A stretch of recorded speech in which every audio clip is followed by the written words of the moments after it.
नमस्कार साथियों, बालाजी नर्सिंग के ऑनलाइन प्लेटफॉर्म पर आज फिर आपके लिए रूबरू हुए एक नए और interesting topic, therapy of mental disorder. Topic का नाम क्या है sir? Therapy of mental disorder. Therapy of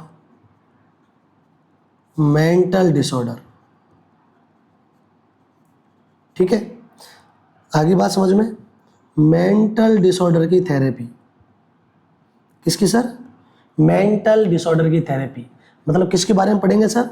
mental disorder की थेरेपी के बारे में पढ़ेंगे। कितनी कितनी थेरेपी है, कौन कौन सी थेरेपी यूज ली जाती है मेंटल इल पर्सन के लिए, या कह सकते हैं मेंटली इल पर्सन को ट्रीट करने के लिए अपन कौन कौन सी थेरेपी यूज ले सकते हैं। ठीक है, उनके बारे में अपन डिस्कशन करने वाले हैं आज। ठीक है, one by one upon start करते हैं सर। पहली कौन सी थेरेपी है सर? Electrical therapy. अगर अपन एनिशिएंट में बात करें तो सबसे पहले कौन सी यूज हुई सर? इंसुलिन थेरेपी यूज हुई थी सर। क्या यूज हुई थी sir? Insulin shock therapy use हुई थी सर। ठीक है, ठीक है, आगे बात समझ में। दूसरे नंबर पर सर इंसुलिन के बाद में कौन सी आई थी सर? सर इंसुलिन के बाद में आई थी इलेक्ट्रो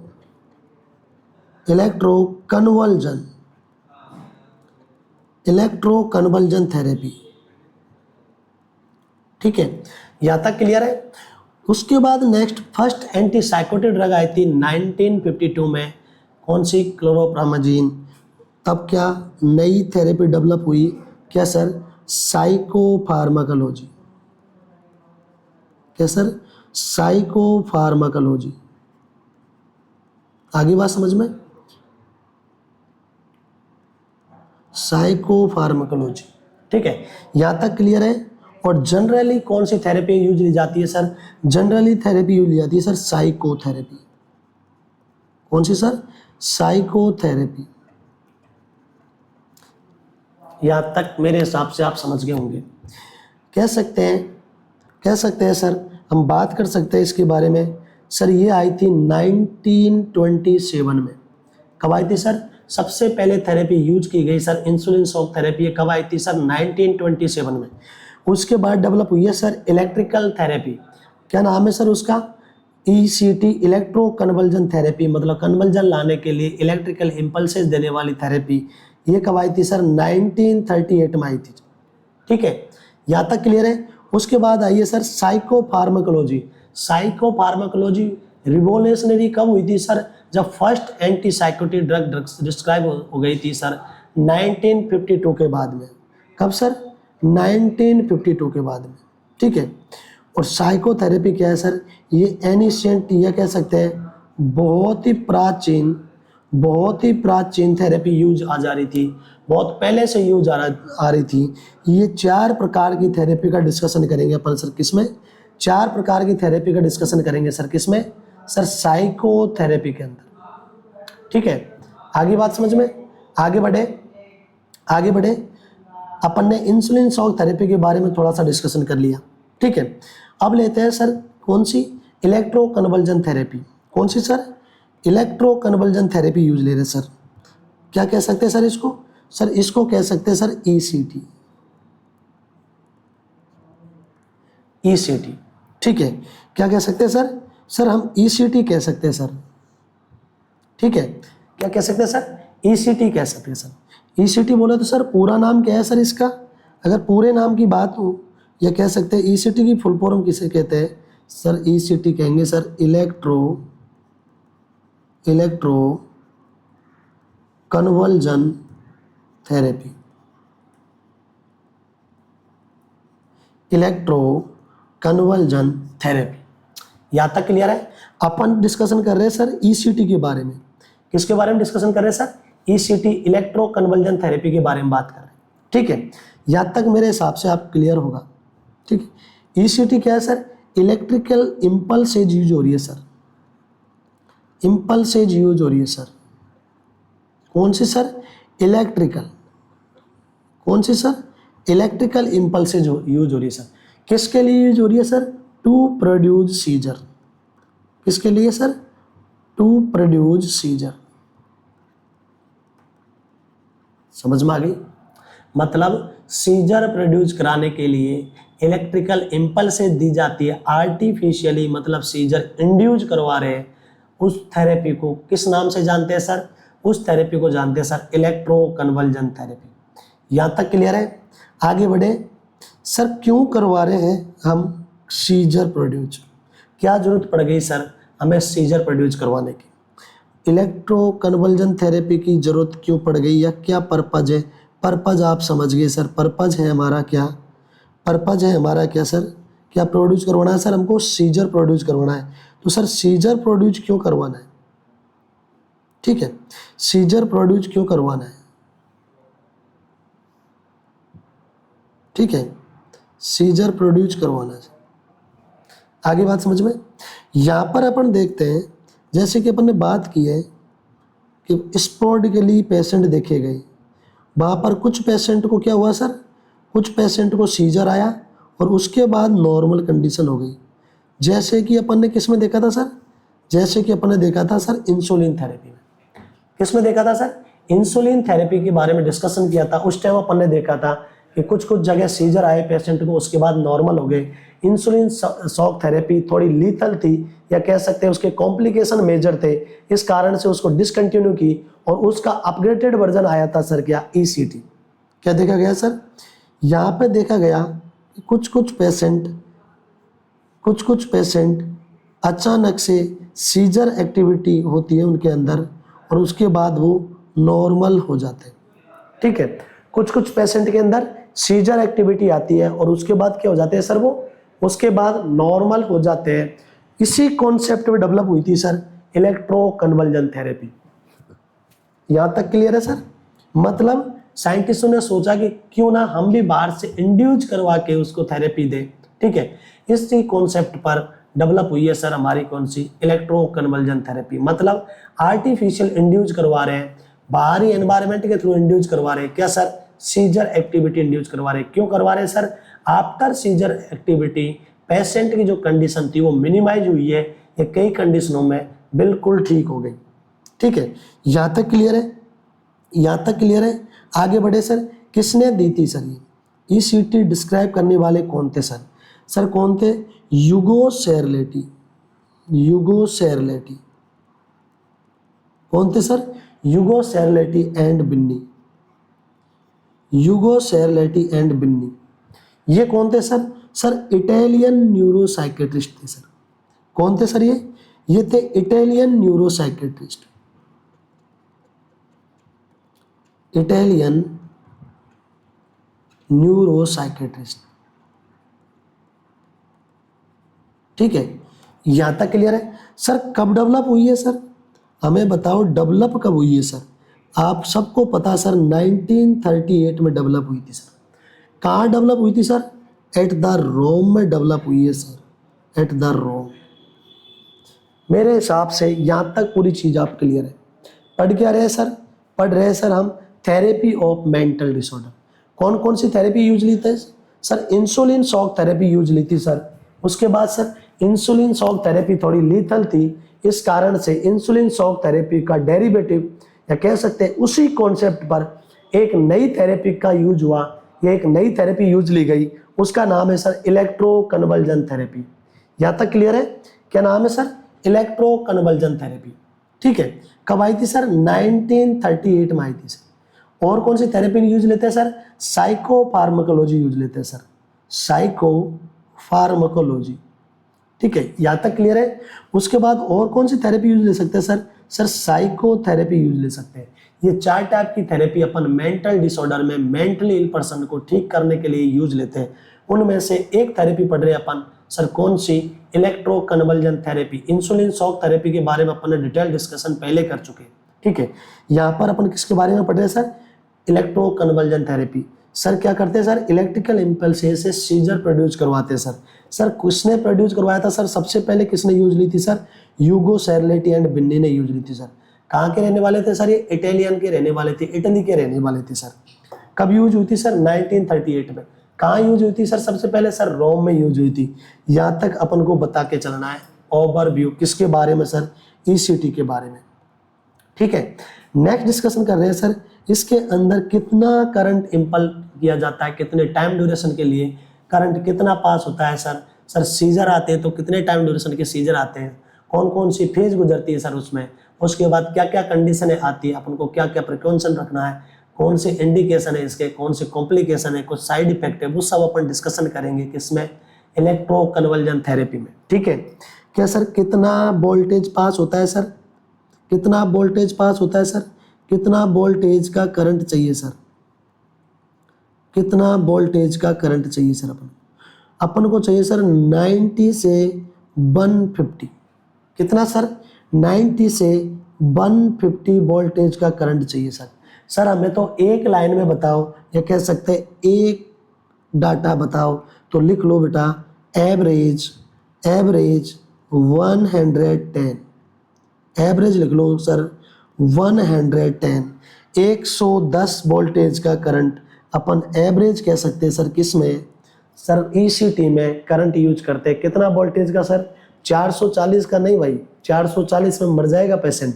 इसमें कौन से यूज करते हैं सर, 110 वोल्टेज का यूज करते हैं सर, 110 वोल्टेज का यूज करते हैं, ताकि उसके अंदर केवल और केवल सीजर ही प्रोड्यूस हो और अदर फर्दर कॉम्प्लिकेशन उसके अंदर नहीं आए। इस कारण से एक मिनिमाइज या कह सकते हैं एक लेवल खींच रखा है सर, 90 से कम नहीं और 150 से ज़्यादा नहीं, मतलब एवरेज दे दो उसको 110 वोल्टेज का करंट। ठीक है, यहाँ तक समझ गए sir. Next sir time duration कितना यूज लेते हैं सर, कितने टाइम ड्यूरेशन के लिए, 1 घंटे के लिए दे देते हैं सर। अरे 1 घंटे के लिए दे देंगे तो उसके बाद ना तो रहेगी मेंटल डिसऑर्डर और ना रहेगा मेंटल इल पर्सन। ठीक है, तो इसके लिए एक फिक्स टाइम कर रखा है सर, 1 सेकंड से ज़्यादा नहीं देंगे सर, 0.121 सेकंड, 0.121 सेकंड का टाइम ड्यूरेशन यूज लेंगे सर। हमें तो यहाँ भी एक लाइन में बताओ सर एवरेज कितना सर, एवरेज लिख लो सर 0.6 सेकंड, एवरेज लिख लो सर 0.6 सेकंड, कितने टाइम ड्यूरेशन के लिए सर, 0.6 सेकंड के लिए सर। आगे बात समझ में, कितने टाइम ड्यूरेशन के लिए, 0.6 सेकंड। आपसे रेंज पूछे सर 0.1 से नीचे नहीं और 1 मिनट से ज़्यादा नहीं, इस रेंज के बीच में अपन, इस टाइम ड्यूरेशन के बीच में अपन 110 वोल्टेज का करंट अपन इम्पल्स करवाते हैं। ठीक है, आगे बढ़े सर। अपन बात कहेंगे सर इससे कम हो गया तो सर, अगर 90 से कम दे दिया अपन ने सर, अगर बिलो 90 कह सकते हैं, बिलो 90,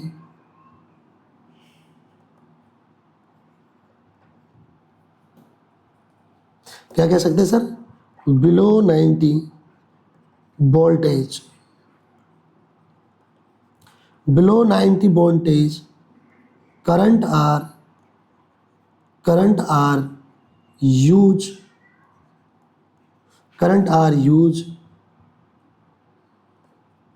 कोज सबसो, या क्या कह सकते हैं सर, या कह सकते हैं सर इसको स्टन्स। अगर अपन ने 90 से कम का वोल्टेज यूज किया तो क्या कहेगी सर, अगर 90 से कम का वोल्टेज यूज किया उस कंडीशन को सबसो कह सकते हैं, या क्या कह सकते हैं सर, स्टन्स कह सकते हैं सर। ठीक है, आगे बात समझ में, यहाँ तक क्लियर है, आगे बढ़े। ठीक है, आगे बढ़ते हैं सर। और क्या देख सकते हैं सर, करंट पास कितना होता है सर, करंट पास कितना होता है सर, उसके बारे में लिख लेते हैं सर। कितना पास होता है सर, लिख लो current pass during therapy, current pass during therapy कितना होगा सर, 200 से 1600 मिली एम्पियर, 200 से 1600 मिली एम्पियर, 200 से 1600 मिली एम्पियर, इसका अपन को ध्यान रखना है। ठीक है, आगे बात समझ में, 1600 मिली एम्पियर तक का। ठीक है, यहाँ तक क्लियर है। आगे बढ़े सर, हमें तो यहाँ भी एक लाइन में लिखा हो सर, यहाँ लिख लो सर अपन 800 मिली एम्पियर, कितना सर, 800 मिली एम्पियर। यहां तक क्लियर है? यहां तक क्लियर है? आगे बढ़े सर, कितना करंट पास होता है during therapy? Sir during therapy 800 milliampere का करंट पास होता है। ठीक है। रेंज में बोले तो सर, रेंज में बोले तो 200 से 1600 मिली एम्पियर का करंट पास होता है। यहाँ तक क्लियर है? आगे बढ़े सर, क्यों यूज करते हैं सर इसको? क्यों यूज करते हैं सर? पर्पज क्या है सर इसका? पर्पज क्या है सर? अपन ने पहले ही बात की, पर्पज क्या है? टू प्रोड्यूस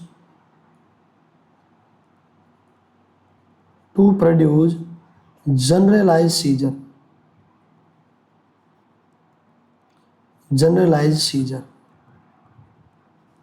किसके लिए यार? थेरेपी का नाम ही क्या है? इलेक्ट्रो कन्वर्जन थेरेपी, मतलब इलेक्ट्रो से इलेक्ट्रिकल इंपल्स से कन्वर्जन लाना। तो पर्पज भी क्या होगा सर इसका? जब नाम ही ये है तो पर्पज भी यही होना चाहिए सर। पर्पज क्या है सर? जनरलाइज कन्वर्जन या जनरलाइज सीजर प्रोड्यूस करवाना, या कह सकते हैं सर कन्वर्जन प्रोड्यूस करवाना। क्या प्रोड्यूस करवाना सर? कन्वर्जन प्रोड्यूस करवाना, वो इसका क्या है सर? इसका मेन पर्पज है सर। ठीक है। आगे बढ़े सर, इसमें 3 फेज आती है। किसके में सर? कन्वर्जन में। कौन कौन सी सर? एक तो सर आती है ओरा फेज। दूसरी कौन सी आएगी सर? दूसरी आएगी सर टॉनिक फेज। कौन सी सर? Tonic phase. और तीसरी आएगी sir clonic phase. I hope so तीनों का नाम आपने सुना होगा। Aura phase, tonic phase, clonic phase. Aura phase किस में देखने को मिलती है और सर अपन को? सर ओरा फेज देखने को मिलती है सर अपन को ऑल्फैक्टरी हेलुसिनेशन में। किस में देखने को मिलती है सर? ऑल्फैक्टरी हेलुसिनेशन में। ऑल्फैक्टरी हेलुसिनेशन में क्या होता है सर? ये अनप्लीजेंट स्मेल्स देखने को मिलती है sir without any real stimuli. क्या होता है सर? अनप्लीजेंट स्मेल देखने को मिलती है विदाउट एनी स्टिमुलाई, उसे कहेंगे सर क्या? Olfactory hallucination. आपसे कभी भी पूछ ले ऑल्फैक्टरी में किस टाइप की स्मेल आती है, अच्छी आती है, बुरी आती है, नॉर्मल आती है, तो आपको कहना है सर अनप्लीजेंट आती है, बुरी आती है, बहुत तेज आती है, बहुत तीखी आती है, जबकि वहां पर कोई भी कंडीशन प्रेजेंट नहीं थी। ठीक है। ये क्या है सर? ये है sir aura phase of seizure. Conversion का ओरा फेज कह सकते हैं, सीजर का ओरा फेज कह सकते हैं। यहां तक क्लियर है? यहां तक क्लियर है? नेक्स्ट है sir tonic phase. Sir tonic phase क्या है? सर टॉनिक फेज है जिसके अंदर बॉडी क्या लाती है सर? स्टिफनेस लाती है। ओरा के बाद आएगी सेकंड फेज जिसका नाम है sir tonic phase. Tonic phase में क्या होगा सर? बॉडी स्टिफनेस होगी। क्या होगी सर? बॉडी स्टिफनेस होगी सर। बॉडी स्टिफनेस होगी। पहले अनप्लीजेंट सी स्मेल आएगी, उसके बाद बॉडी में जकड़न आएगी, और उसके बाद फिर अब नॉर्मल जर्की मूवमेंट आएगा। अब नॉर्मल जर्की मूवमेंट को कहेंगे sir clonic phase. Tonic phase, tone से समझ जाना, यहाँ पर टोन क्या होता है सर? टोन प्रेजेंट नहीं रहता है, एकदम से खत्म हो जाता है, स्टिफनेस आ जाती है, जकड़न आ जाती है, वो है सर टॉनिक फेज। कितने टाइम ड्यूरेशन की होगी सर? सर ये होगी 10 सेकंड की। कितने की सर? ये होगी 10 सेकंड की सर। कितने टाइम ड्यूरेशन की सर? सर ये होगी 10 सेकंड की सर। यहाँ तक क्लियर है? यहाँ तक क्लियर है? क्या पढ़ रहे हैं सर? कन्वर्जन के बारे में पढ़ रहे हैं, सीजर के बारे में पढ़ रहे हैं। क्यों? क्योंकि सारे सीजर प्रोड्यूस करवाते हैं अपन किसमें प्रोड्यूस करवाते हैं सर? इलेक्ट्रो कन्वर्जन थेरेपी में। तो उसके बारे में पता होना चाहिए हमको। सर इसमें 3 फेज आती है। ओरा फेज आती है, इसमें अनप्लीजेंट स्मेल आती है, जबकि वहां पर कुछ ऐसा रखा हुआ नहीं रहता। अचानक से उसको यार बहुत गंदी स्मेल आ रही है, आपको भी आ रही नहीं यार? मेरे को तो नहीं आ रही। पर आप कहेंगे यार मेरे से तो रहा ही नहीं जा रहा, बार बार बहुत स्मेल आ रही है ऐसी गंदी सी, जैसे उठ के चल दे यहाँ से, या मैं बिल्कुल वॉमिटिंग कर दूं, ऐसे अनप्लीजेंट सी स्मेल आ रही है। तो आप सोचेंगे यार इसके अंदर ओरा फेज आ रही है, ऑल्फैक्शन की फेज आ रही है, या कह सकते हैं हेलुसिनेरी ऑल्फैक्शन हो रहा है, ताकि पेशेंट को ऐसा लगे स्टिमुलाई है नहीं, फिर भी उसमें क्या लग रहा है सर? बहुत गंदी सी स्मेल आ रही है, बहुत बुरी सी स्मेल आ रही है। या यहाँ पर रुका ही नहीं जा रहा, इतनी तेज तीव्र स्मेल आ रही है, वो कौन सी फेज है सर? वो फेज है सर ओरा फेज। समझ गए बात? नेक्स्ट है sir tonic phase. Tonic phase में क्या होता है सर? टोन एब्सेंट हो जाता है, बॉडी स्टिफनेस हो जाती है। ठीक है, कितने टाइम ड्यूरेशन के लिए होगी सर? सर लगभग 10 सेकंड के लिए आएगी। कौन सी फेज सर? Tonic phase. उसके बाद है नेक्स्ट सर कौन सी? नेक्स्ट है sir clonic phase. Clonic phase में क्या है सर? बॉडी सैक होती है सर, बॉडी सैक्स, यह कह सकते हैं जर्क होती है। बॉडी सैक्स होती है मतलब झटके देती है, या कोई पार्ट का अब नॉर्मल जर्की मूवमेंट होता है, वो फेज है सर क्लोनिक फेज है। सर कितने टाइम ड्यूरेशन की हो रही है? सर टाइम ड्यूरेशन बताओ। ये होगी 25 से 30 सेकंड की, 25 से 30 सेकंड की। आई होप सो तीनों चीज़ आप समझ गए होंगे। तीनों चीज़ का क्लियर किया है मैंने sir, aura phase, tonic phase और क्लोनिक फेज। आगे बात समझ में? तीनों फेज समझ गए सर। पर्पज पढ़ रहे थे सर अपन किसका? पर्पज पढ़ रहे थे सर ईसीटी का। क्या पर्पज है? ईसीटी क्यों देते हैं सर? ईसीटी देने का पर्पज है सर जनरलाइज सीजर प्रोड्यूस करवाना है सर। सर इसमें कौन कौन सी फेज आ सकती है? सर इसमें 3 फेज आ सकती है, 3 फेज आती है। कौन कौन सी सर? ओरा फेज, इसमें ऑल्फैक्शन होता है, वहाँ पर स्टिमुलाई प्रेजेंट नहीं होता है। दूसरा कौन सा सर? टोनिक फेज, वहाँ बॉडी टोन एब्सेंट हो जाती है, या बॉडी स्टिफनेस आ जाती है, या बॉडी के अंदर जकड़न आ जाती है। कितने टाइम ड्यूरेशन के लिए सर? 10 सेकंड के लिए। नेक्स्ट है sir clonic phase. Clonic phase क्या है सर? सर टोनिक फेज के बाद क्लोनिक फेज आ जाती है, वहाँ पर बॉडी पार्ट अब नॉर्मल मूवमेंट करने लग जाता है, या जर्की मूवमेंट करने लग जाता है, वो है सर क्लोनिक फेज। कितने टाइम ड्यूरेशन की आएगी सर? उसका टाइम ड्यूरेशन सर 25 से 30 सेकंड का टाइम ड्यूरेशन है सर। ठीक है, यहाँ तक आप समझ गए होंगे, यहाँ तक आप समझ गए होंगे। आगे बढ़े, आगे बढ़े सर। कितनी देते हैं सर? कितनी थेरेपी यूज करते हैं सर? ठीक है, लिखो एक वीक में, एक वीक की बात चल रही है सर। एक वीक में कितनी देंगे सर? 3 पर वीक। एक वीक में कितनी दे देंगे सर? 3 थेरेपी पर वीक देंगे, या फिर और इंडिकेटेड, या फिर उसको कितना इंडिकेटेड किया है या कितना बताया है उस हिसाब से अपन ईसीटी को घटा बढ़ा सकते हैं। ठीक है, यहाँ तक समझ गए आप? यहाँ तक समझ गए सर? कितनी देंगे? एक वीक में सर 3 दे सकते हैं सर, 3 यूज कर सकते हैं, या फिर इसको घटा बढ़ा सकते हैं, या एज इंडिकेटेड या और इंडिकेटेड अपन लिख सकते हैं सर। सर टोटल ट्रीटमेंट कितना चाहिए sir? Total treatment sir, total treatment चाहिए sir, total treatment, total treatment कितना होगा सर? 6 to 12 ट्रीटमेंट होगा सर, 6 to 12 ट्रीटमेंट होगा सर। यहाँ तक बात समझ में आ गई? कितना ट्रीटमेंट होगा सर? 6 से 12 ट्रीटमेंट। कितना होगा सर? 6 से 12 ट्रीटमेंट। कितना सर? 6 से 12 ट्रीटमेंट होंगे सर। ठीक है, आगे बात समझ में? आगे बढ़े सर, आगे बढ़े सर। कब कितना बढ़ा सकते हैं सर? कितना बढ़ा सकते हैं सर? मैक्सिमम कितनी यूज ले सकते हैं सर? मैक्सिमम है sir up to 25 treatment. 25 treatment क्या यूज ले सकते हैं सर? अपन यूज ले सकते हैं सर इलेक्ट्रो कन्वर्जन थेरेपी। 3-4 चीज लिखाई सर। कितनी यूज लेते हैं सर? एक वीक में लगभग 3, या फिर साइकेट्रिस्ट उसको घटा बढ़ा सकते हैं। दूसरी बात सर, कितना ट्रीटमेंट जनरली चाहिए होता है ट्रीट करने के लिए? सर लगभग 6 से 12 ट्रीटमेंट चाहिए होता है एक अच्छा इफेक्ट आने के लिए, या कह सकते हैं एक अच्छा इफेक्ट पाने के लिए। कितना ट्रीटमेंट देना है सर? 6 से 12 ट्रीटमेंट देने हैं सर। सर इसको बढ़ा सकते हैं सर? कितना कर सकते हैं? उससे ऊपर नहीं सर, अप टू 25 ट्रीटमेंट तक अपन इसको बढ़ा सकते हैं। उसके बाद अगर फिर भी इफेक्ट नहीं आ रहा है तो और कोई दूसरा डेरिवेटिव देखेंगे।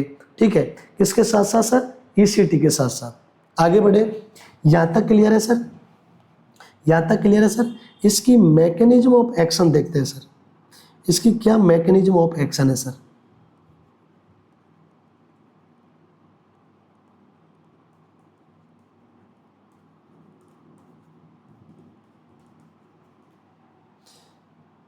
Mechanism of action,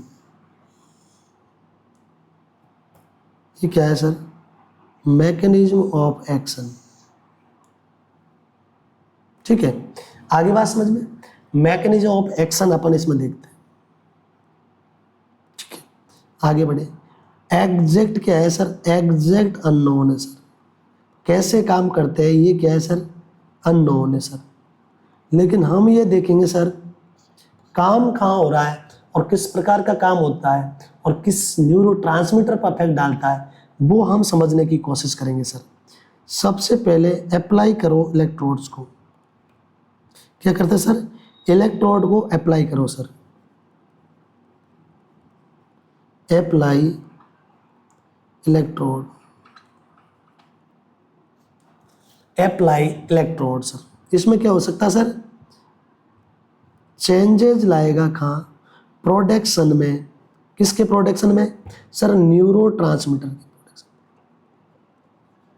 change in production and action of neurotransmitter. Neurotransmitter, यहाँ तक बात समझ में आ गई? क्या करते हैं सर? प्रोडक्शन में और एक्शन में, किसके में? न्यूरोट्रांसमीटर के में चेंजेस लाता है सर। ठीक है, स्पेशली किसकी बात करें सर? न्यूरोट्रांसमीटर की बात करें तो यहाँ पर अफेक्ट होता है सर सेरोटोनिन, सेरोटोनिन और सर डोपामाइन, डोपामाइन और सर क्या हो सकता है यूज सर? नॉरएपिनेफ्रिन हो सकता है सर। नॉरएपिनेफ्रिन हो सकता है सर। ये 3 न्यूरोट्रांसमीटर अफेक्टेड होंगे सर किससे? किससे? इलेक्ट्रोकन्वर्जन थेरेपी से सर। ठीक है, यहाँ तक क्लियर हो गया? यहाँ तक क्लियर हो गया? यहाँ से आगे चलते हैं सर। कहाँ एरिया या को कह सकते हैं कौन सा एरिया अफेक्ट होता है सर? लिखो एरिया अफेक्ट, या कहाँ काम करती है ईसीटी? लिखो sir area affect, area affect is diencephalon, diencephalon नाम तो सुना ही होगा। कौन सा एरिया सर? डाईएन्सेफेलान और सर लिम्बिक सिस्टम, और सर लिम्बिक सिस्टम ये भी अपन पढ़ चुके हैं सर। क्या होता है सर? इमोशनल ब्रेन होता है सर। क्या होता है सर? इमोशनल ब्रेन होता है सर। अपना मेजर फोकस है सर क्या? डाईएन्सेफेलान क्या होता है, इसके क्या क्या पार्ट्स हैं, उसके बारे में अपन देखते हैं थोड़ा। ठीक है, आगे बढ़े। ये क्या काम करता है सर? ये प्रोड्यूस करवाता है सीजर, टू प्रोड्यूस सीजर। समझ में आ गई? क्या काम करेगा सर डाईएन्सेफेलान? सर सीजर प्रोड्यूस करवाएगा सर। इसके पार्ट क्या होते हैं सर?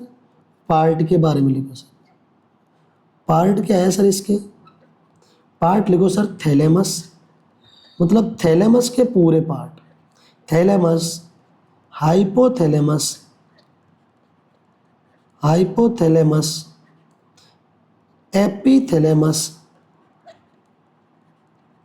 एपीथैलेमस और कह सकते हैं सब थैलेमस। ये क्या है सर? पार्ट है किसके सर? डाईएन्सेफेलान के। डाईएन्सेफेलान क्या करता है sir? Sir seizure activity produce करवाता है ब्रेन के अंदर से सर। तो हमको क्या चाहिए था सर? सीजर ही चाहिए था सर, हमें प्रोड्यूस सीजर करवाना था। तो हमको काम भी क्या करना है? ये हमारा इलेक्ट्रोड कहाँ जाके काम करता है सर? हमारा इलेक्ट्रोड काम करता है सर कहाँ पर? सर डाईएन्सेफेलान पर। डाईएन्सेफेलान क्या करता है सर? सीजर प्रोड्यूस करवाता है सर। इसके पार्ट कौन कौन से सर? इसके पार्ट अपने लिखे सर पूरे थैलेमस के पार्ट क्या होते हैं सर? डाईएन्सेफेलान। ठीक है, आगे बढ़े, आगे बढ़े। अगर यहाँ इफेक्ट आता है, अगर यहाँ इफेक्ट आता है तो क्या होगा? टू परफॉर्म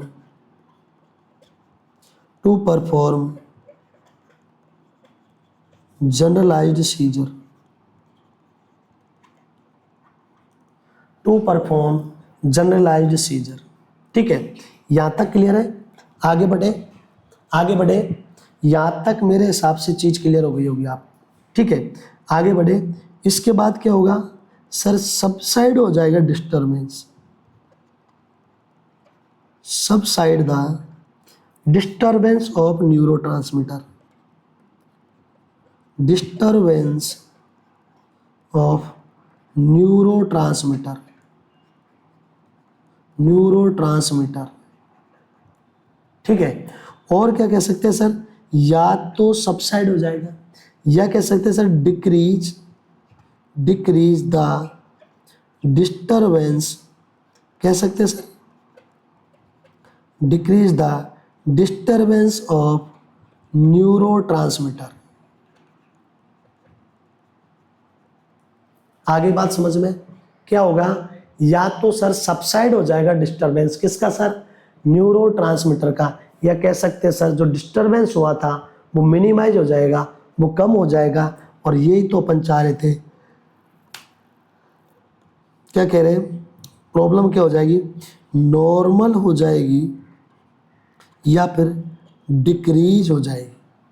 क्या हो जाएगी सर, या तो नॉर्मल हो जाएगी या डिक्रीज हो जाएगी ऑफ पेशेंट कंडीशन।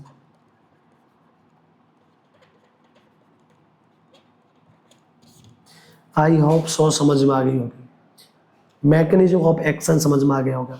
मतलब क्या काम करती है, क्या काम करती है, कैसे काम करती है, वो अपन पढ़ रहे हैं सर किस में, वो अपन पढ़ रहे हैं सर किस में, मैकेनिज्म ऑफ एक्शन, ठीक है। आगे समझ में, पहला क्या लिखा सर, एग्जैक्ट हमें पता नहीं है, एग्जैक्ट वो खोज नहीं हो पाई है, पहली लाइन। दूसरी लाइन क्या है सर, सर ये काम करती है डाइएन्सिप्लान पर, जो क्या करती है सर, सीजर प्रोड्यूस करवाती है सर।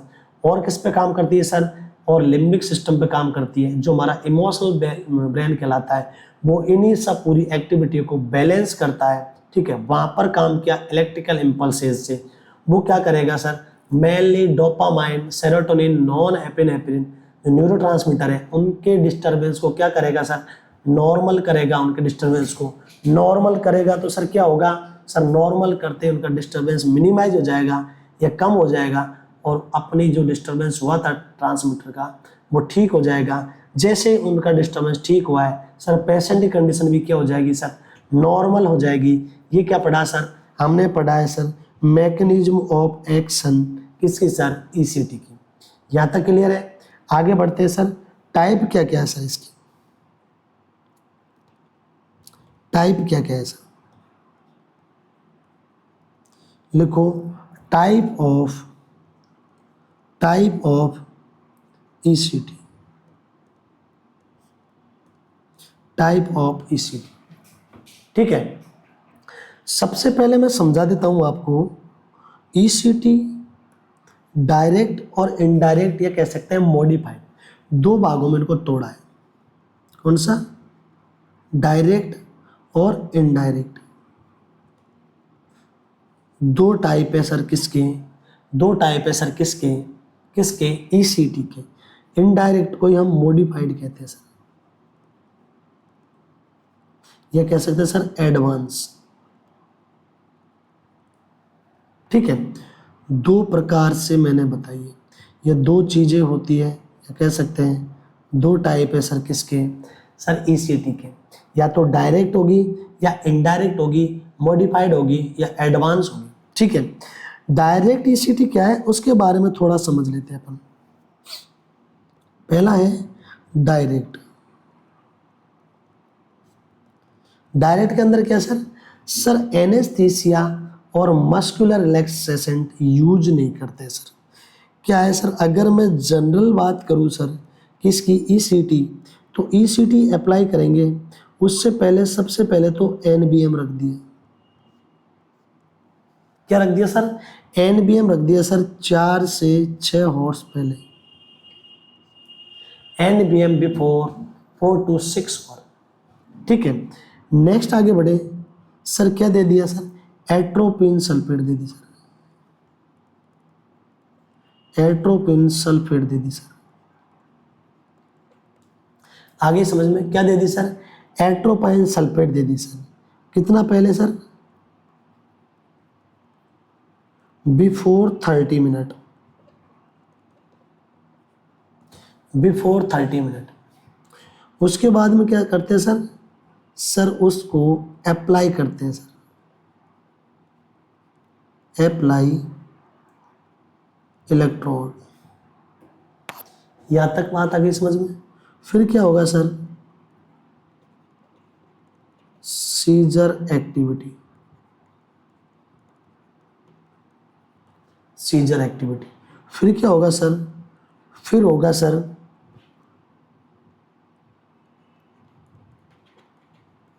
Awake condition. फिर क्या होगा सर, अवेक के बाद, सर अवेक के बाद होगा सर नॉर्मल कंडीशन सर।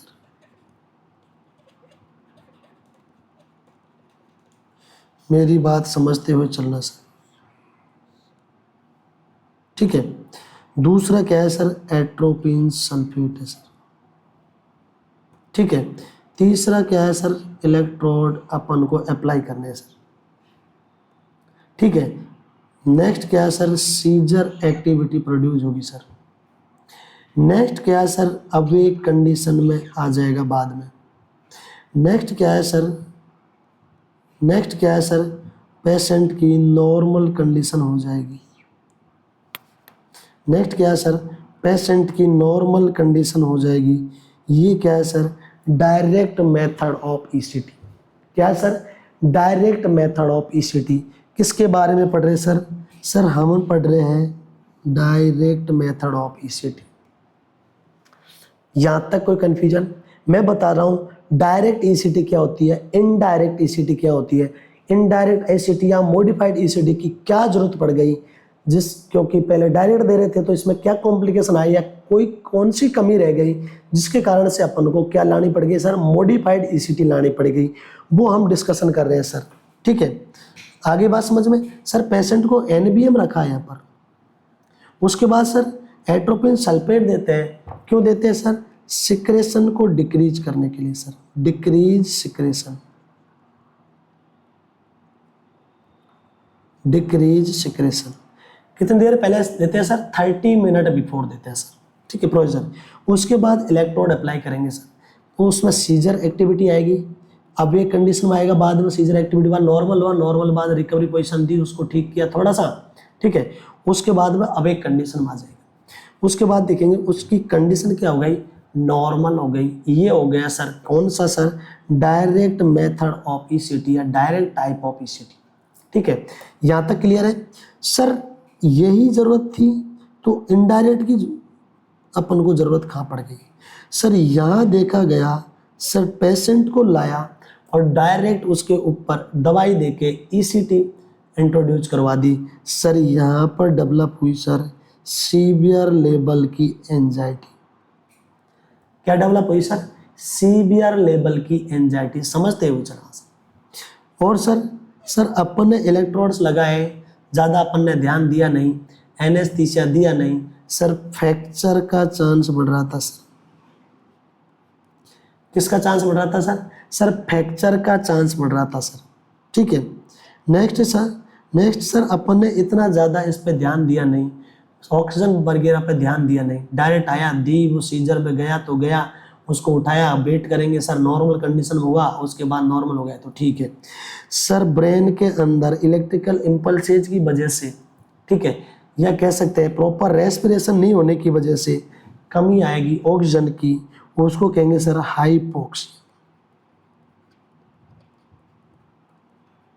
क्या कहेंगे सर, हाइपोक्सिया, ठीक है।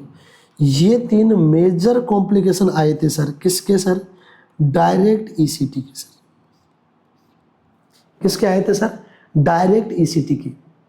आगे बढ़े सर, डायरेक्ट ईसीटी को बंद ही कर दिया।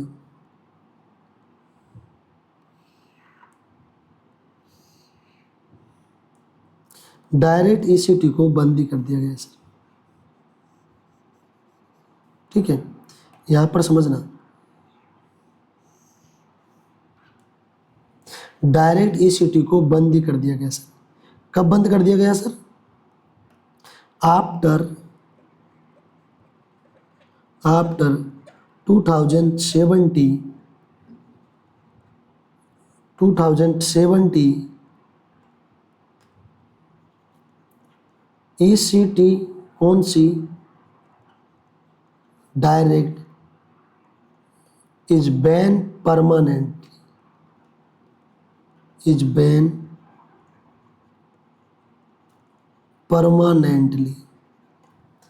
आगे बात समझ में मतलब 2017 के बाद में इसको सर बैन कर दिया गया परमानेंटली। कौन से को सर? डायरेक्ट को। सर महीना भी पूछ ले तो ध्यान रखना अप्रैल 2017 के बाद। क्या ध्यान रखना सर? अप्रैल 2017 के बाद सर इसको बैन कर दिया गया। और क्या यूज कर लिया गया सर? और क्या गाइडलाइन आई 2017 में? Sir it is not for, it is मतलब डायरेक्ट ही नहीं, ओवरऑल ECT क्या आई थी sir? ECT is not for minor, या कह सकते हैं below 18 year of age, below 18 year of age. यहाँ तक आप समझ गए होंगे। कब आई थी सर गाइडलाइन? 2017 में गाइडलाइन आई थी।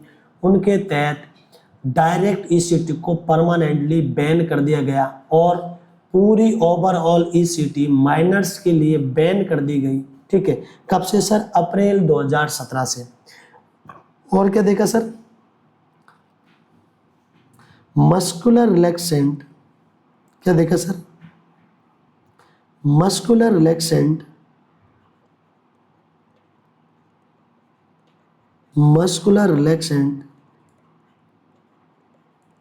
And anaesthesia. Muscular relaxant and anaesthesia is compulsory for ECT। 2017 में 3 गाइडलाइन आई थी रिवाइज मेंटल हेल्थ। कौन कौन सी सर? एक तो सर ECT डायरेक्ट मेथड बंद कर दिया गया परमानेंटली। अब डायरेक्ट मेथड यूज होगा ही नहीं। कब से कंपलसरी कर दिया सर? 17 के बाद इसको बंद ही कर दिया। पहले ही बंद हो गया था लेकिन फिर भी थोड़ा थोड़ा माइनर रूप से यूज आने लग गई थी या यूज हो रही थी, तो गाइडलाइन आ गई सर 17 के बाद इसको बिल्कुल ही बंद कर दो। अब इसकी जरूरत नहीं है, ये इसकी तरह हम यूज नहीं ले सकते क्योंकि इसमें ज़्यादा लीगल कॉम्प्लिकेशन आते हैं, इलीगल आते हैं सर। क्यों? क्योंकि सर हम उसके साथ उसकी जान से खेल रहे हैं सर, उसको मारने की कोशिश कर रहे हैं एक प्रकार से। ये गवर्नमेंट ने देखा और कहा कि भाई साहब डायरेक्ट मेथड को आप बंद ही कर दो, डायरेक्ट मेथड इतना सक्सेसफुल नहीं है, ये पेशेंट की जान के साथ खेलता है, इसलिए इसको क्लोज करो। और क्या दिया सर? सर यहाँ पर दिया सर ECT बच्चों के लिए बंद कर दो सर। किसके लिए? Not use for minor. किसके लिए बंद कर दो सर? माइनर्स के लिए ECT बैन कर दो सर। और क्या देखा गया sir? Sir muscular relaxant anaesthesia compulsory कर दो। किसके लिए? ECT के लिए। कौन कौन सा सर? मस्कुलर रिलैक्सेंट और एनेस्थीसिया। यहाँ तक समझ में आ गई होगी मेरे हिसाब से। कौन सी सर? कौन सी? Direct ECT। मतलब डायरेक्ट ECT क्या है? Provide absence of anaesthesia. क्या है sir? Provide absence of anaesthesia.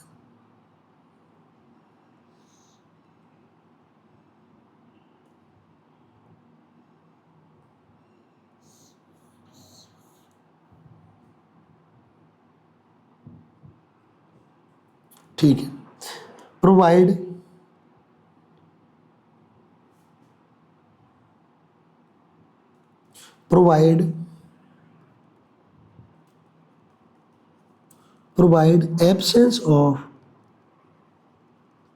absence of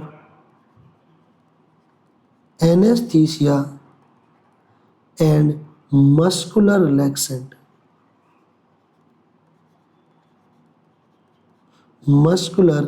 relaxant what use minor tranquilizer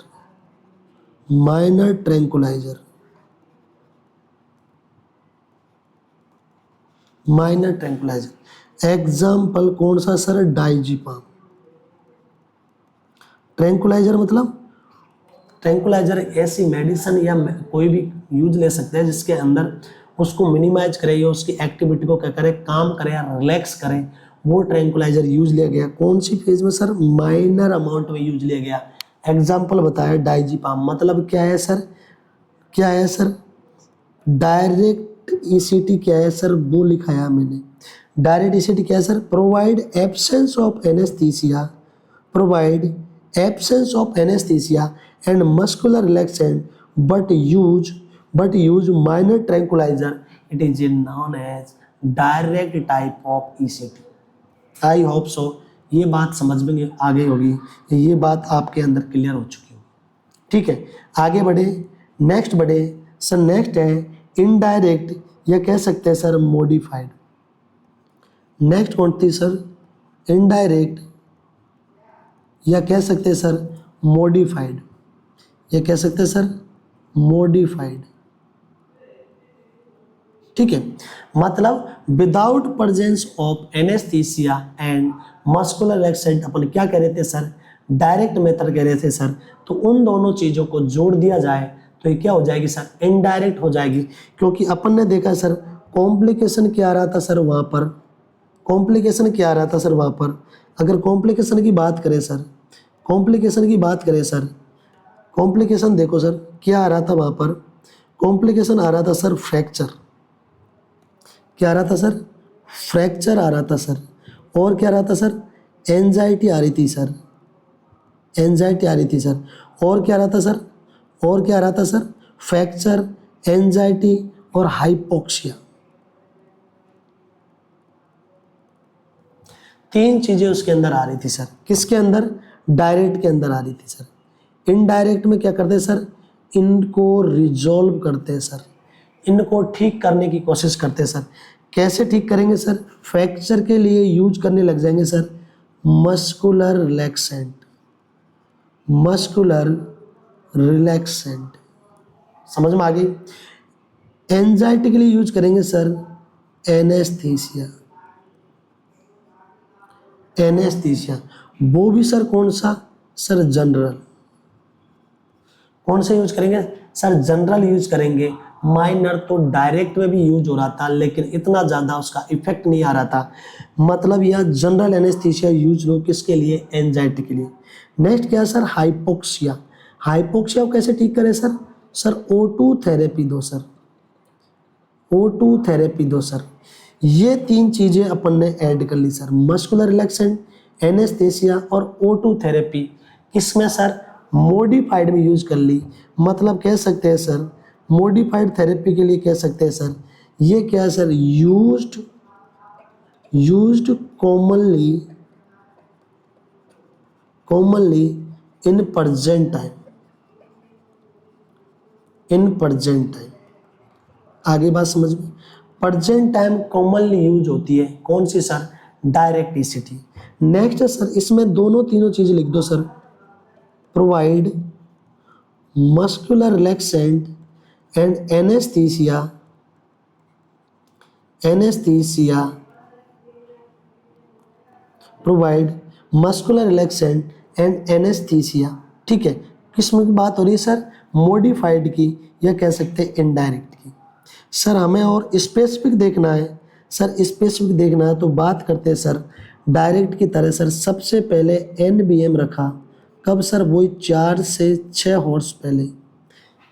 क्या होती है सर, डायरेक्ट क्या थी, इनडायरेक्ट क्या थी, वो पढ़ रहे सर। डायरेक्ट आपने देख ली, अब मैं बता रहा हूँ सर इनडायरेक्ट कैसे देंगे सर। ठीक है, उसके बाद क्या करते हैं सर, एट्रोपिन सल्फेट देते हैं सर, एट्रोपाइन सल्फेट देंगे सर, सल्फेट। कब सर, बिफोर वही, बिफोर 30 मिनट ऑफ ECT। उसके बाद क्या करेंगे सर, उसके बाद देंगे सर सक्सिनाइल कोलिन,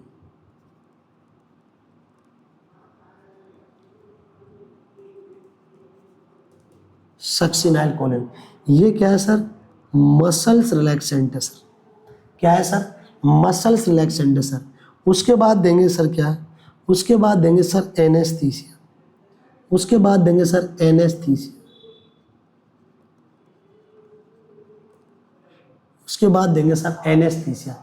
उसके बाद देंगे सर O2 थेरेपी, उसके बाद देंगे सर O2 थेरेपी, उसके बाद अप्लाई करेंगे सर अप्लाई इलेक्ट्रोड, उसके बाद क्या अप्लाई करेंगे सर इलेक्ट्रोड अप्लाई करेंगे, उसके बाद प्रोड्यूस होगा सर कन्वर्जन, उसके बाद प्रोड्यूस होगा सर कन्वर्जन, और उसके बाद आएगा सर अवेक कंडीशन में। आगे बात समझ में, ये चारों चीजें अपन देखेंगे सर, ठीक है। क्या देखेंगे सर, चारों चीजें अपन देखेंगे सर। सबसे पहले NBM रखा, दूसरी बात सर एट्रोपिन सल्फेट दिया, तीसरी बात सर सक्सिनाइल कोलिन दिया मसल रिलैक्सेंट के लिए, चौथी बात सर जनरल एनेस्थीसिया दिया सर, नेक्स्ट फिर क्या दिया सर O2 थेरेपी दी अपन ने, ठीक है। नेक्स्ट क्या किया सर इलेक्ट्रोड अप्लाई किया सर अपन ने, नेक्स्ट क्या आया सर उसमें इलेक्ट्रोड अप्लाई करने सर कन्वर्जन आया सर, नेक्स्ट सर वो नॉर्मल कंडीशन में आ गया, अब एक कंडीशन में आ गया।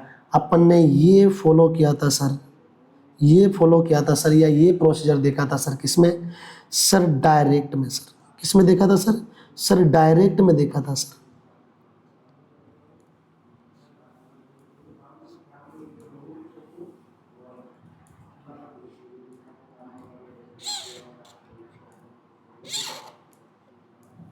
यहां तक मेरे हिसाब से क्लियर है। ये क्या पढ़ रहे हैं सर डायरेक्ट पढ़ते हैं या मॉडिफाइड पढ़ रहे हैं सर,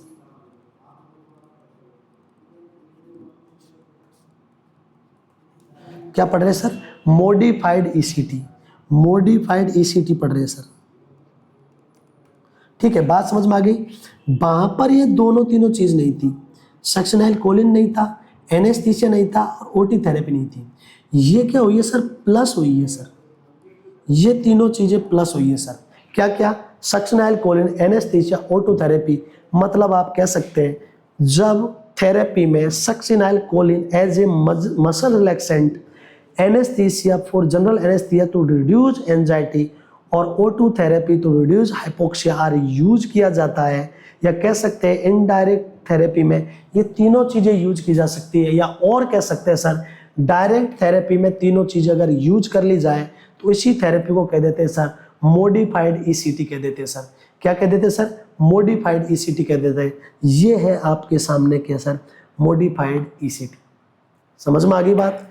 आगे बढ़े, आगे बढ़े सर। ऑब्जर्वेशन क्या है सर इसमें, ऑब्जर्वेशन पढ़ते हैं सर। क्या क्या ऑब्जर्वेशन कर सकते हैं सर इसमें, क्या क्या ऑब्जर्वेशन कर सकते हैं सर। ऑब्जर्वेशन क्या क्या है सर, ऑब्जर्वेशन क्या क्या कर सकते हैं सर, ठीक है। आगे बात समझ में, क्या क्या ऑब्जर्वेशन करेंगे उनके बारे में अपन लिख रहे हैं, ठीक है।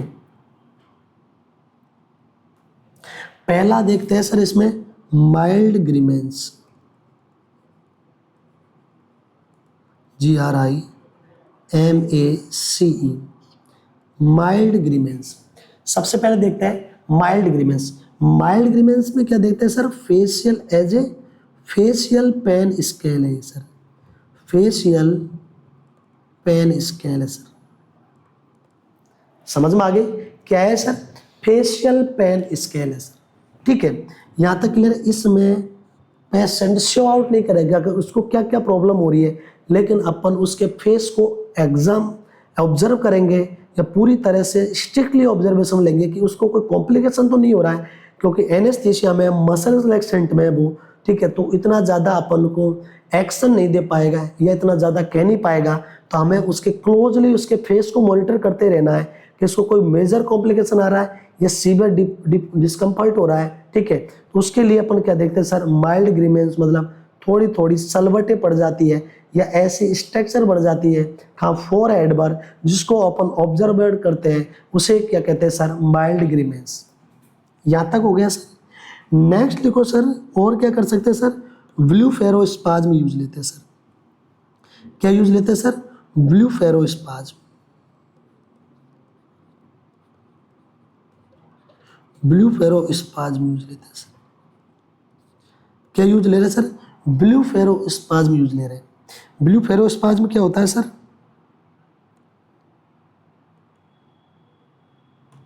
आपको इमेज दिखाता हूँ, होगी तो।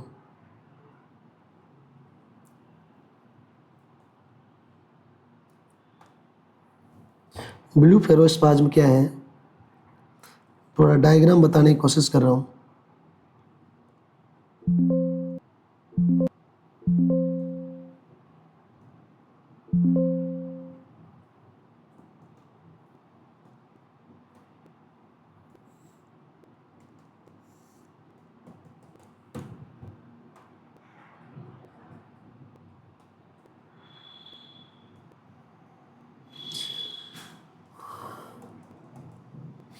ब्लूफेरोस्पाज्म क्या है, ब्लूफेरोस्पाज्म क्या है सर, अनकंट्रोल मसल ट्विस्टिंग है सर। क्या है सर, अनकंट्रोल मसल ट्विस्टिंग है सर। ठीक है, नेक्स्ट आगे बढ़ते हैं सर।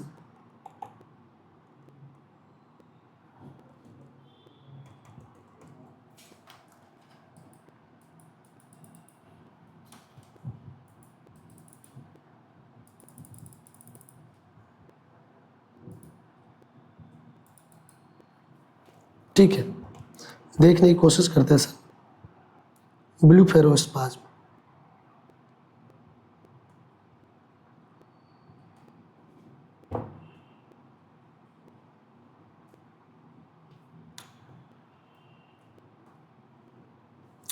ब्लूफेरोस्पाज्म क्या है sir, uncontrol muscle twisting, sorry image नहीं दिखा पाया, अनकंट्रोल समझाने की कोशिश कर रहा हूँ sir, uncontrol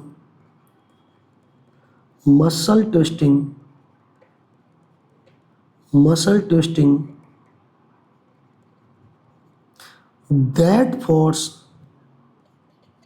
that for your eye close।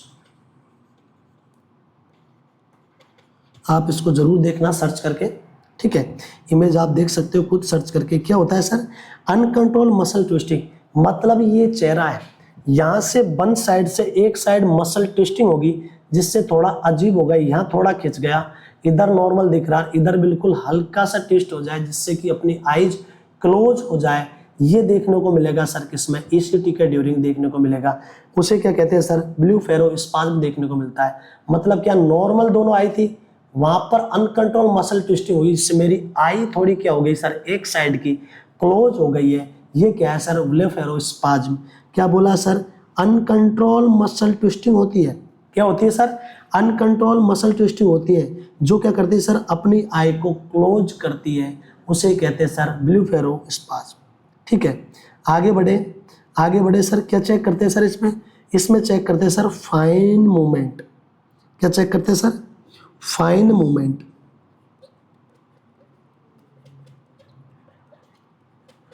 Fine movement, fine movement क्या है सर, फाइन मूवमेंट किसका चेक करते हैं सर, टोए का चेक करते हैं सर।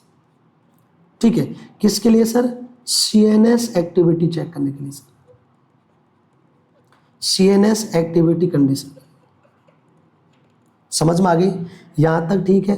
यहाँ अपन फ्लेक्शन, एक्सटेंशन, अबडक्शन, एडक्शन ये सब चीज देखते हैं। मतलब अपनी बॉडी स्ट्रक्चर है, बॉडी स्ट्रक्चर है, ये मैं नॉर्मल ड्रॉ बनाऊं एक बॉडी स्ट्रक्चर की।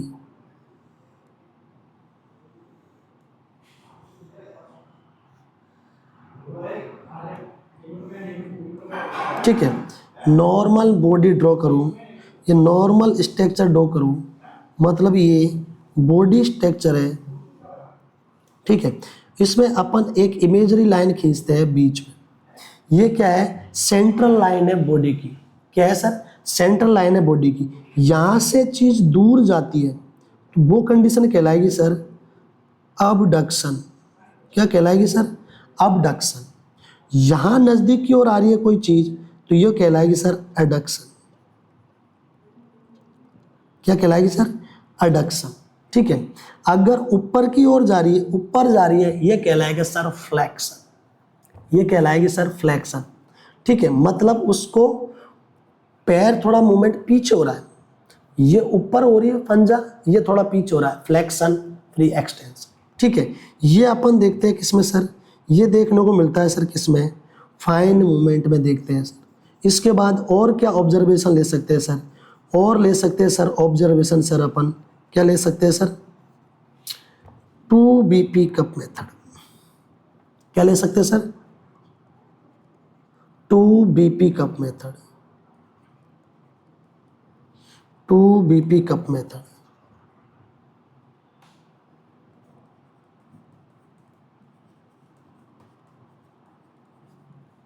To BP cup method use लेते हैं सर, ठीक है। किसमें लेंगे सर, किसमें लेंगे सर, असेसमेंट ऑब्जर्वेशन में पढ़ रहे हैं सर। 2 BP कप मेथड है, आप समझना 1 BP कप मेथड हो गया फर्स्ट कप, ये हो गया सर सेकंड कप, समझ रहे बात, ठीक है। फर्स्ट कप से क्या करेंगे sir, 2 standard for BP। First cup किसके लिए, 2 स्टैंडर्ड फॉर BP मेजरमेंट, ठीक है।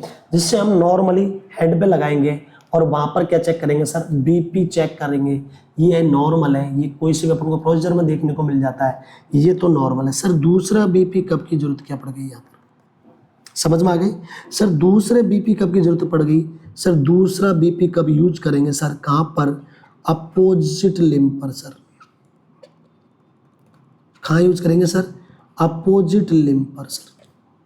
यहाँ पर क्या सर, थोड़ा सा ज़्यादा प्रेशर यूज करेंगे sir, pressure above 10 to 20 mm of Hg, 10 to 20 mm of Hg।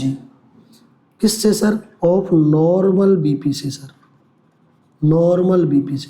मतलब उसमें 160/100 का प्रेशर दे रहे थे, तो यहाँ देंगे सर 180/110 का प्रेशर अप्लाई करेंगे, समझ में आ रही। मतलब नॉर्मल जो अप्लाई कर रहे हैं उससे हल्का सा ज़्यादा, 10 से 20 mm ऑफ Hg ज़्यादा सर। किसके लिए यूज करते हैं sir, sir decrease blood flow के लिए sir, to decrease blood flow sir, blood flow को रोकने के लिए सर। सर ब्लड फ्लो को क्यों रोक सकते हैं सर, क्यों रोकना है सर, ब्लड फ्लो को रोकेंगे ताकि जो मस्कुलर रिलैक्सेंट दिया था अपन ने, वो मस्कुलर रिलैक्सेंट का उस BP कप से नीचे इफेक्ट नहीं जाए, समझ में आ गई। जैसे ये हाथ है, या तो अपन नॉर्मल BP के लिए लेगी, ये इसको पैर मान लो मेरे को, तो मैंने यहाँ अप्लाई कर दिया, यहाँ अप्लाई कर दिया, मेनली नी कैप के नीचे यूज करते हैं, यहाँ अप्लाई कर दिया, यहाँ से प्रेशराइज कर दिया और ब्लड फ्लो को मैंने डिमिनिश्ड कर दिया, रोक दिया। आगे ब्लड फ्लो सप्लाई नहीं होगी, ब्लड फ्लो सप्लाई नहीं होगी तो उतनी नॉर्मल अमाउंट में मसल रिलैक्सन नहीं जा पाएगा। मतलब कह सकते हैं इस पार्ट को हम बचा रहे हैं किससे, मस्कुलर रिलैक्सेंट के इफेक्ट से बचा रहे हैं सर। मस्कुलर रिलैक्सेंट के इफेक्ट से बचाएंगे तो देखेंगे क्या सर, हमें देखना है क्या, सीजर एक्टिविटी। क्या करना है sir, to check the seizure activity.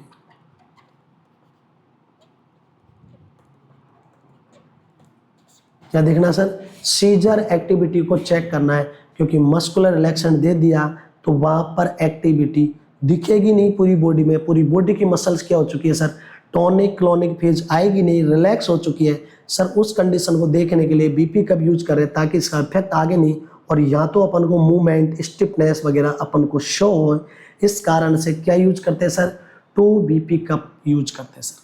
यहाँ तक आपके समझ में आ गया, यहाँ तक अपन के समझ में आ गया सर। आगे नेक्स्ट करते हैं सर, यहाँ तक अपन पढ़ के चल रहे हैं, नेक्स्ट पढ़ेंगे सर ECT के बारे में नेक्स्ट क्लास में।